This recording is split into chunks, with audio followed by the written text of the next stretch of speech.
네, 32차 원내 정책을 시작하겠습니다.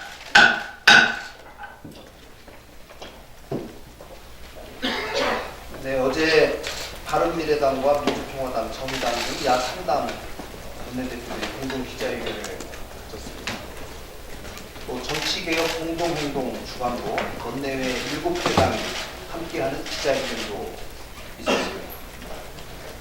두 번의 기자회견에서 공통된 점은 민주당과 한국당에게 지난 12월 15일 5당이 합의한 내용을 지키라는 것입니다. 또 민주당이 내세운 문희만 연동형 비례대표제의 문제점을 지적하는 내용이었습니다. 선거개혁에서 가장 중요한 원칙은 온전한 형태의 연동형 비례대표제입니다. 한국당은 자체적인 선거제도 개혁안이 아예 없습니다.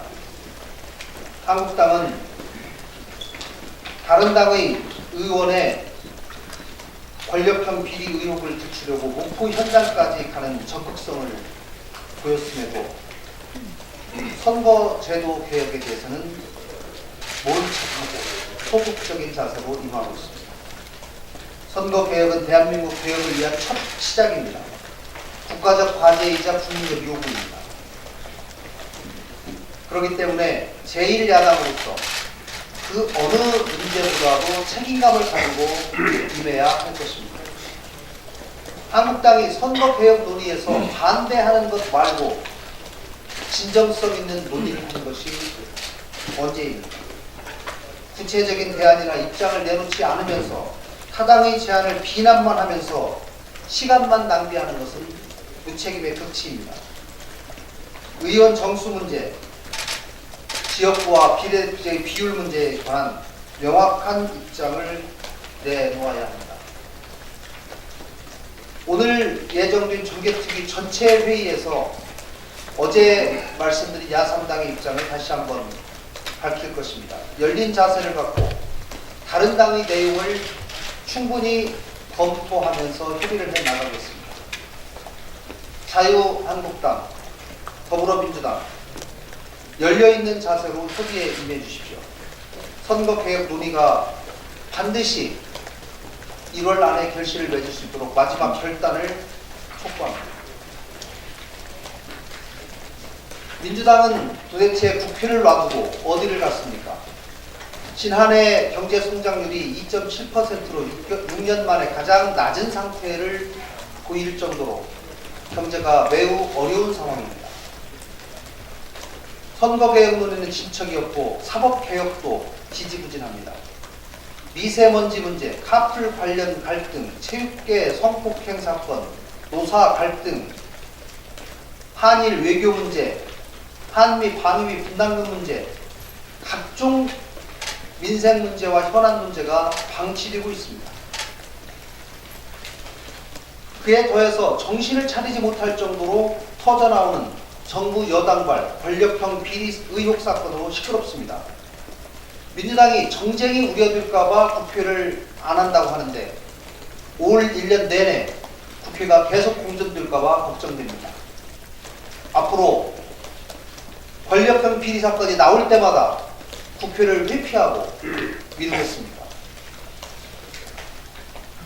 경제와 민생을 챙기고 개혁에 결실을 맺어야 할 책임을 갖고 있는 민주당이 임시국회에 나타나지 않고 있는 이 문제, 저는 역대 여당 중에 가장 무책임한 여당이라는 생각이 듭니다. 도대체 민주당은 소리만 들리는 스텔스 정당입니까? 민주당은 국회에 즉시 모습을 나타내 주십시오. 여당으로서 책임을 다하고 원내 일당으로서 역할을 보이십시오. 양승태 대법원장 구속에 대해서 한 말씀 드리겠습니다. 어제 서울중앙지법은 오전부터 시작해서 밤늦게까지 이어진 실질심사 끝에 양승태 전 대법원장에 대한 구속영장 발부를 결정했습니다. 사필 규정입니다. 헌정사상 최초로 전직 대법원장이자 사법부의 수장에게 구속영장이 발부된 것은 매우 불행한 일입니다.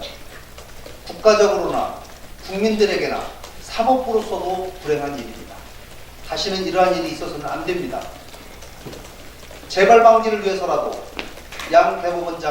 전 대법원장의 혐의들은 철저하게 조사되어야 하고 모든 진실이 명명백백하게 밝혀져야 합니다.